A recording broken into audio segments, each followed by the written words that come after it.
वह आप लोगों की बेहतरी के लिए और अच्छा से अच्छा रिजल्ट देने के लिए दीप बिहार की ओर से आज भी हम लोग व्यस्त हैं। और आज पहला चैप्टर समाप्त होने के बाद मैं अवधेश कुमार राय आज का मैं आपके लिए चैप्टर लेके आया हूँ अम्ल भस्म लवण। ये जो कि क्लास 10 का जो है वो दूसरा चैप्टर आप देखेंगे कि अगर उसको आप देखते हैं भारतीय वन में तो दूसरा चैप्टर होता है। तो दोस्तों सबसे पहले हम लोग जो है ये देखें कि अम्ल क्या होता है। इसमें 3 चीजें हैं, अम्ल भस्म और लवण, ये 3 चीजें होते हैं, 3 चीजें हैं जिसके बारे में हमको जो है वो इस चैप्टर में पढ़ना है। तो सबसे पहले हम ये देखें कि अम्ल क्या होता है। तो अम्ल जो हमारा इनऑर्गेनिक जो केमिस्ट्री है यानी अकार्बनिक रसायन है, उस अकार्बनिक रसायन में जो यौगिक होता है वह यौगिक जो होता है वो 3 प्रकार का यौगिक होता है। एक होता है अम्ल, दूसरा होता है भस्म और तीसरा होता है लवण होता है। तो ऐसे हम कह सकते हैं कि इनऑर्गेनिक केमिस्ट्री में यौगिक 3 प्रकार के हैं, अम्ल भस्म और लवण। लेकिन अगर हम डिफिनेशन इसका देखें तो फिर अम्ल किसको कहेंगे और भस्म किसको कहेंगे और लवण किसको कहेंगे। तो इसको हम देखिए कि पुराने जो नियम थे, पुराने नियम के अनुसार जो था, पुराने नियम इसके अनुसार क्या था कि अम्ल हम किसको कहते थे। इसको आप लोग नोट भी करते जाएंगे कि पुराने नियम के अनुसार अम्ल वह पदार्थ है जिसमें हाइड्रोजन जो होता है विस्थापित परमाणु के रूप में रहता है। वंस अगेन हम आपको रिपीट कर देते हैं कि पुराने जो नियम है उसके अनुसार अम्ल की परिभाषा दी गई है कि अम्ल वह पदार्थ है जिसमें हाइड्रोजन विस्थापित परमाणु के रूप में रहता है।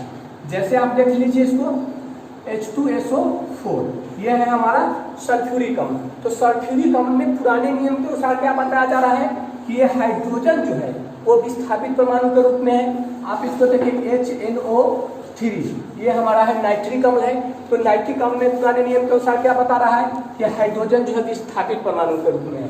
लेकिन अब जो है इस नियम को छोड़ दिया गया है और अब नया नियम, कई सारे जो है नियम बनाए गए हैं जो कि अम्ल जो है उस अम्ल के परिभाषा के रूप में दिया गया है।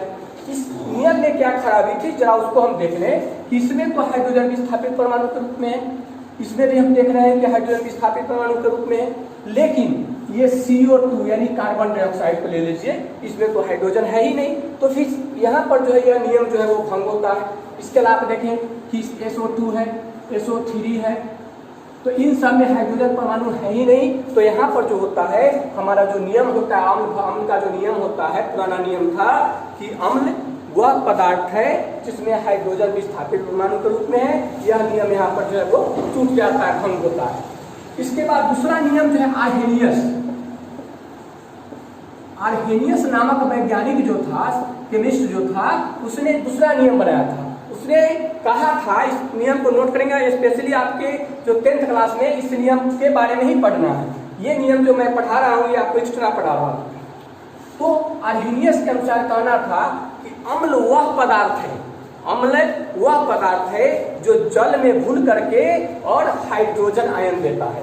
आर्हेनियस के अनुसार क्या था, इसको नोट करेंगे कि आर्हेनियस के अनुसार अम्ल वह पदार्थ है जो जल में घुल करके हाइड्रोजन परमाणु, हाइड्रोजन आयन देते हैं। जैसे आप देख लीजिए कि ये हमारा है H2SO4 है, H2SO4।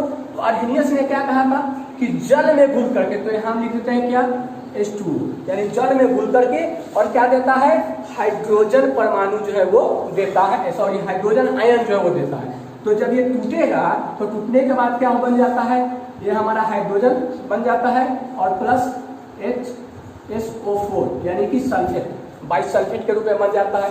तो यहाँ पर हमारा क्या हो रहा है, हाइड्रोजन आयन दे रहा है। तो आर्हेनियस साहब ने कहा था कि अम्ल वह पदार्थ है जो जल में घुल करके और हाइड्रोजन आयन जो है वो देता है।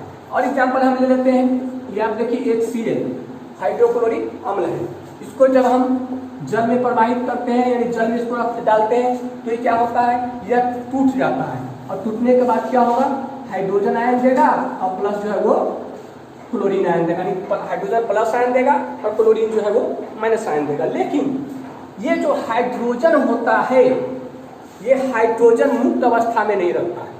तो मुक्त अवस्था में नहीं रहता है तो फिर क्या होता है कि ये हाइड्रोजन क्या करता है कि ये जल से जो है अभिक्रिया कर लेता है और अभिक्रिया करने के बाद ये क्या देता है हाइड्रोनियम, ये जो है हमारा हाइड्रोनियम आयन के रूप में जो है ये मुक्त होता है, हाइड्रोनियम आयन जो है हमको देता है। तो इस प्रकार पहला नियम था कि अम्ल वह पदार्थ है जिसमें हाइड्रोजन विस्थापित परमाणु के रूप में रहता है। दूसरा नियम आर्हेनियस ने कहा था कि अम्ल वह पदार्थ है जो जल में घुल करके हाइड्रोजन आयन देता है और हाइड्रोजन मुक्त अवस्था में नहीं रहता है, वह पुनः जल से अभिक्रिया करके और हाइड्रोनियम का निर्माण जो है वो कर लेता है। और तीसरा नियम आपका है लेकिन इस नियम का भी दोष है, इसकी भी सीमाएं हैं। क्या है? इन्होंने कहा था कि अम्ल जो है जल में घुल करके और ये जो हाइड्रोजन आयन देता है, लेकिन कुछ ऐसे भी अम्ल होते हैं जैसे आप ले लीजिए भास्मिक ऑक्साइड, सबको ले लीजिए, सॉरी अम्लीय ऑक्साइड यानी अधातु के ऑक्साइड है, ये हमारा है CO2, इसमें तो ऑक्सीजन है ही नहीं, फिर ये जल में इसको हम घुलाते हैं तो जल में घुलाने के बाद जल में इसको जब घुलाते हैं तो ये हमारा बन जाता है H2CO3, यानी कि ये हमारा कार्बोलिक अम्ल बनता है जिसको आप तेजाब कहते हैं। असली तेजाब जो है यही हमारा जो है वो असली तेजाब है जिसको चेहरे पर या बॉडी में लग जाने के बाद जो होता है वो जला देता है। तो कार्बन डाइऑक्साइड इसमें देखते हैं कि हाइड्रोजन नहीं है, हाइड्रोजन जल में घुल करके हाइड्रोजन आयन नहीं दे रहा। आप लीजिए सल्फर डाइऑक्साइड को ले लीजिए या सल्फर ट्राइऑक्साइड को ले लीजिए, इन सबको अगर हम जल में घुलाते हैं या जल में अभिक्रिया कराते हैं तो कराने के बाद जो होता है वह हाइड्रोजन आयन मुक्त नहीं होता है। इसलिए इस नियम को भी की भी त्रुटियां हैं और इस नियम के बाद अगला नियम जो है इसको तोड़ने के, इस नियम को खत्म करने के बाद जो था प्रोस्टेट लॉरी जो था उसने जो है नया नियम बनाया था।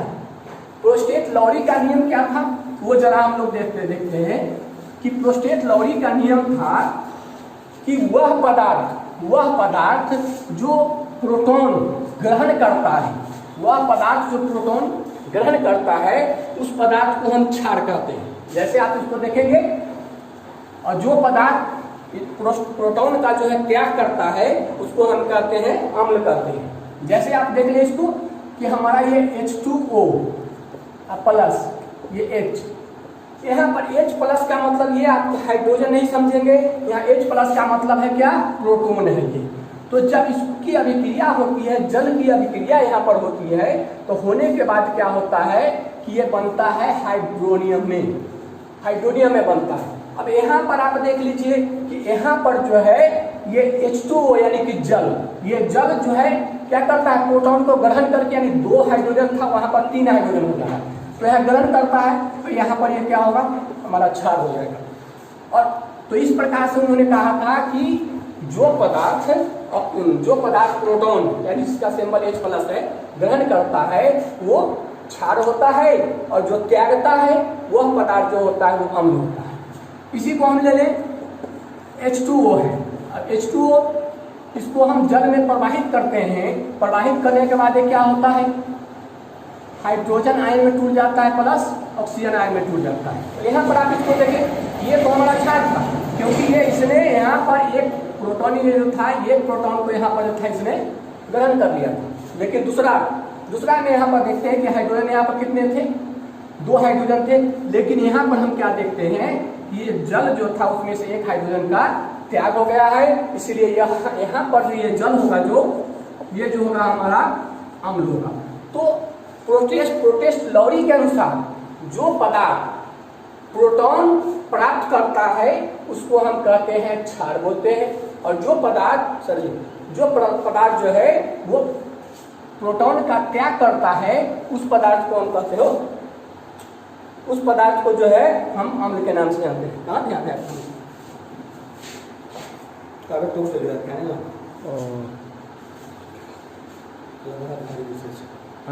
बड़ा भारी विशेष है, पानी गर्मी भी है ना, कट लो एक मिनट पानी पीने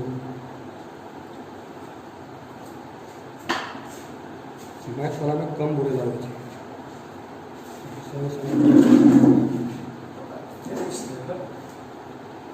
अभी खाली का परिभाषा पता में इतना टाइम लग जाएगा।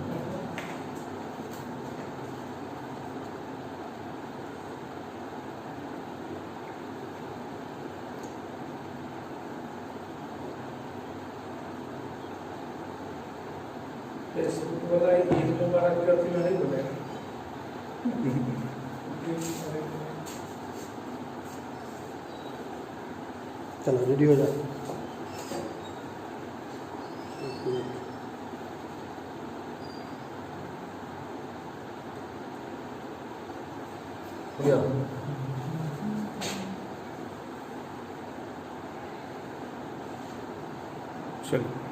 तो यहाँ पर हमने आपको मुख्य रूप से जो बातें बताई उसको मैं एक बार फिर से रिपीट कर देता हूँ कि अकार्बनिक रसायन जो होता है उस अकार्बनिक रसायन में यौगिक जिसका इस्तेमाल हम अपने जिंदगी में या विभिन्न चीजों को बनाने में करते हैं वो 3 प्रकार के होता है। एक होता है हमारा अम्ल होता है, दूसरा हमारा भस्म होता है और तीसरा जो होता है हमारा ये लवण होता है। हमने आपको ये 3 चीजें बताई है कि हम जितने भी यौगिक जो अकार्बनिक रसायन में यूज करते हैं वो 3 प्रकार के हो सकते हैं। कुछ चीजें अम्ल हो सकता है, कुछ चीजें भस्म हो सकता है और कुछ चीजें लवण हो सकता है। थोड़ा सा हिंट्स मैं आपको दे दूं कि अम्ल कैसे कहें कि ये अम्ल है, तो जिस चीज को आप चख करके देखते हैं और अगर वो खट्टा महसूस होता है तो समझ लीजिए कि वो अम्ल है। अगर किसी चीज को आप जुबान पर रखते हैं, चख कर देखते हैं और वो आपको काफी जो है तीता, मतलब बिल्कुल जो है आपके चेहरे का एक्सप्रेशन बदल देता है, इतना तीखा होता है, तीता होता है, तो समझ लीजिए कि वो हमारा क्या होगा, भस्म होगा। और तीसरा हमने आपको बताया जो चीज नमकीन होगा, यानी आप जुबान पर रखेंगे तो आपको नमकीन महसूस होगा, तो समझ लीजिए कि वो चीज होगा हमारा लवण होगा। तो अकार्बनिक रसायन में 3 किस्म के यौगिक होते हैं, अम्ल, भस्म और लवण। हमने बताया कि अम्ल, पुराने जो रसायन शास्त्री थे उनके अनुसार अम्ल कहा जाता था कि वह पदार्थ जिसमें हाइड्रोजन विस्थापित परमाणु के रूप में रहते हैं उसको अम्ल कहते हैं। जो आर्हेनियस साहब, जो 10th क्लास में आपको मुख्य रूप से पढ़ना है, उन्होंने कहा था कि अम्ल वह पदार्थ है जो जल में घुल करके हाइड्रोनियम या हाइड्रोजन आयन जो है वो मुक्त करता है, वो कहा था उन्होंने। इसको भी ध्यान रखेंगे। तीसरा जो था प्रोटेस्ट लॉरी के अनुसार वह पदार्थ जो इलेक्ट्रॉन का त्याग करता है उसको हम कहते हैं अम्ल, और जो इलेक्ट्रॉन ग्रहण करता है, प्रोटॉन ग्रहण करता है, उसको हम कहते हैं क्षार। यानी जो पदार्थ इलेक्ट्रॉन त्याग करेगा वो अम्ल होगा और जो पदार्थ जो प्रोटॉन ग्रहण करेगा वो जो हमारा क्या होगा, क्षार होगा। अब इसके बाद हम देखते हैं कि हमारा जो अम्ल है, स्पेशली जो हमारा अम्ल होता है वो अम्ल कई प्रकार से इसको हम विभाजित जो है वो करते हैं। पहला आप देख लीजिए कि एक जो है ऑक्सीजन, आप देख रहे हैं कि बहुत सारे अम्ल होते हैं उसमें ऑक्सीजन रहते हैं। तो ऑक्सीजन के आधार पर अगर हम देखें, ऑक्सीजन की उपस्थिति के आधार पर, तो एक जो होता है वो ऑक्सी अम्ल होता है, ऑक्सी अम्ल। इसको क्या, ऑक्सी अम्ल का क्या मतलब हुआ, वैसा अम्ल जिसमें जो है ऑक्सीजन रहता है वैसे अम्ल को बोलते हैं ऑक्सी अम्ल बोलते हैं। जैसे आप सल्फ्यूरिक अम्ल को ले लीजिए H2SO4, देखिए इसमें ऑक्सीजन है। आप नाइट्रिक अम्ल को ले लीजिए HNO3, आप कार्बोनिक अम्ल को ले लीजिए H2CO3। ये तीनों में हम देख रहे हैं, इस तीनों जो अम्ल है उस अम्ल में जो है वो हाइड्रोजन उपस्थित है। तो हाइड्रोजन ऑक्सीजन दोनों उपस्थित है। तो इस आधार पर हम कह सकते हैं कि ऑक्सीजन की उपस्थिति के आधार पर अम्ल 2 प्रकार के होता है, एक ऑक्सी अम्ल है और दूसरा जो है हाइड्रा अम्ल है, हाइड्रा अम्ल है। अब हाइड्रा अम्ल का क्या मतलब हुआ, इसमें तो ऑक्सीजन है लेकिन जो हमारा हाइड्रा अम्ल होगा उस हाइड्रा अम्ल में जो है ऑक्सीजन हमारा उपस्थित नहीं होगा। जैसे आप देख लीजिए हाइड्रोक्लोरिक अम्ल, जो कि आपके जठर रस यानी कि अमाशय जो होता है उस अमाशय में जो है आपको जो है ये हाइड्रोक्लोरिक अम्ल जो है वो निकलता है। उसके बाद जो है अगर हम मुख्य रूप से ऐसे देखें तो अम्ल जो होता है हमारा, और भी इसको हम कई प्रकार से कार्बन की उपस्थिति के आधार पर भी हम विभाजित कर सकते हैं। तो एक होता है कार्बनिक अम्ल, यानी कार्बन की उपस्थिति कार्बन की उपस्थिति के आधार पर हम देखें तो अम्ल जो हमारा होगा दो प्रकार के होगा। एक अम्ल जो होगा हमारा कार्बनिक अम्ल होगा, कार्बनिक अम्ल हो जाएगा। दूसरा जो है हमको अकार्बनिक अम्ल हो जाएगा, अकार्बनिक अम्ल ये हो जाएगा हमारा। तो कार्बनिक अम्ल आप देख लीजिए कि वैसा अम्ल जिसमें कार्बन रहता है, जैसे आप देखिए कि HCOOH ये हमारा सिट्रिक एसिड है ना, सॉरी एसिटिक एसिड है। एसिड का मतलब होता है अम्ल। तो यहाँ पर इसमें आप देख रहे हैं कार्बन है। दूसरा आप देख लीजिए H2CO3, इसमें भी कार्बन आप देख रहे हैं, इसमें भी कार्बन देख रहे हैं। तो इस प्रकार से हम देखते हैं कि जिस अम्ल में कार्बन रहता है उसको कार्बनिक अम्ल कहते हैं, और जिस अम्ल में कार्बन नहीं रहता है, जिसका ढेरों एग्जाम्पल हमने आपको ये बताया है कि जैसे देख लीजिए कि H2SO4 है, इसमें कार्बन नहीं है, या HNO3 है, इसमें भी आप देख रहे हैं कि कार्बन नहीं है। तो वैसा अम्ल जिसमें कार्बन हो, यानी कार्बन की उपस्थिति के आधार पर अम्ल जो होता है वो दो प्रकार का होता है, कार्बनिक और अकार्बनिक। तो जिसमें कार्बन होता है उसको कार्बनिक कहते हैं, और जिसमें कार्बन नहीं होता है उसको हम अकार्बनिक कहते हैं। अब शक्ति के आधार पर आप देख लीजिए कि शक्ति के आधार पर जो होता है जो अम्ल भी हम देखते हैं कि अम्ल में भी बहुत सारे अम्ल जो होते हैं काफी मजबूत अम्ल होते हैं, और बहुत सारे अम्ल जो होते हैं काफी दुर्बल यानी कि कमजोर होते हैं। आप इसको ऐसा समझ लीजिए कि कुछ अम्ल ऐसा होता है, कोई भी अम्ल होता है वो जलाने वाला होगा, तो कुछ अम्ल ऐसा होगा जो आपके चेहरे पर मार दिया जाए इस प्रकार ना, तो पूरा चेहरा जो है आपको जलने लगेगा, पूरी तरह चेहरा जो है वो जल जाएगा आपका। और कुछ अम्ल ऐसा होता है जो दाहक तो होता है, जलाने वाला तो होता है, लेकिन बहुत ही धीरे धीरे धीरे, यानी वो बहुत ही कम दाहक होता है। तो इस आधार पर हम देखें तो एक होता है प्रबल अम्ल, यानी शक्ति के आधार पर हम देखेंगे तो ये हमारा हो जाएगा प्रबल अम्ल, और दूसरा हो जाएगा हमारा दुर्बल अम्ल हो जाएगा। अब प्रबल अम्ल हमने आपको बताया कि वैसा अम्ल जो अत्यधिक दाहक होता है, ज्यादा क्रियाशील होता है, वो प्रबल अम्ल होता है। जैसे मैंने अभी आपको बताया था कि H2CO3 ये तेजाब जो कहते हैं, सब जितने भी अम्ल है सब तेजाब है, लेकिन ये तेजाब जो है बहुत ज्यादा दाहक होता है, चेहरा पर पड़ते ही आप छटपटाने लगेंगे और आपको पूरा चेहरा जो है जलना शुरू हो जाएगा। तो ये हमारा प्रबल अम्ल हो जाएगा।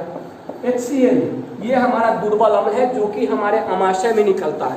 अगर इसके तरह यानी कार्बोनिक अम्ल की तरह अगर ये भी प्रबल अम्ल होता तो हमारे जो आमाशय में जो हाइड्रोक्लोरिक अम्ल निकलता है तो हमारे पूरे आमाशय को जो है वो जला देगा। अब देखिए H2SO4 ये सल्फ्यूरिक अम्ल जिसको बैटरी अम्ल के नाम से जानते हैं, बैटरी जो होता है ना उस बैटरी में इस सल्फ्यूरिक अम्ल का इस्तेमाल जो है किया जाता है। तो ये भी जो है हमारा दुर्बल अम्ल होता है। HCOOH इसको आप जो कहते हैं एस्टिक एसिड कहते हैं, ये भी जो होता है दुर्बल अम्ल होता है। तो इस प्रकार से हम देखते हैं कि बहुत सारे कुछ अम्ल जो होते हैं अत्यधिक दाहक होते हैं और कुछ अम्ल जो होते हैं वो कम दाहक होते हैं। तो शक्ति के आधार पर जो अत्यधिक दाहक होते हैं वो प्रबल अम्ल होते हैं, और जो कम दाहक होते हैं वो दुर्बल अम्ल होते हैं। प्रबल अम्ल में आप देख सकते हैं कार्बोनिक अम्ल है, दुर्बल में आप HCl यानी हाइड्रोक्लोरिक, सल्फ्यूरिक अम्ल और एस्टिक एसिड, इन सब चीजों को जो है आप देख सकते हैं। तो इसमें आप प्रमुख पॉइंट्स को इसमें हमने क्या क्या आपको बताया, अम्ल के प्रकार को बताया हमने आपको कि अम्ल जो होता है वो कितने प्रकार के होता है, यानी अम्ल के प्रकार। तो अम्ल के प्रकार में हमने आपको बताया कि ऑक्सीजन की उपस्थिति या अनुपस्थिति, इसके आधार पर अम्ल दो प्रकार के होते हैं। एक होता है ऑक्सी अम्ल, दूसरा होता है अनॉक्सी अम्ल या हाइड्रा अम्ल, जिसको आप कह सकते हैं ऑक्सी या हाइड्रा या अनॉक्सी कहिए। उसके बाद कार्बन की उपस्थिति के आधार पर हमने बताया कि अम्ल आपको दो प्रकार के होगा। एक कार्बनिक अम्ल होता है जो बहुत सारे कार्बनिक अम्ल होते हैं जिसका रसायन ही अलग है, आपको अलग चैप्टर में आपको पढ़ना पड़ेगा। तो कार्बन की उपस्थिति के आधार पर कार्बनिक और अकार्बनिक होता है। और शक्ति के आधार पर हमने आपको बताया कि शक्ति के आधार पर जो होता है अम्ल जो होता है वो दो प्रकार के होता है, प्रबल अम्ल और दुर्बल अम्ल। प्रबल अम्ल और दुर्बल अम्ल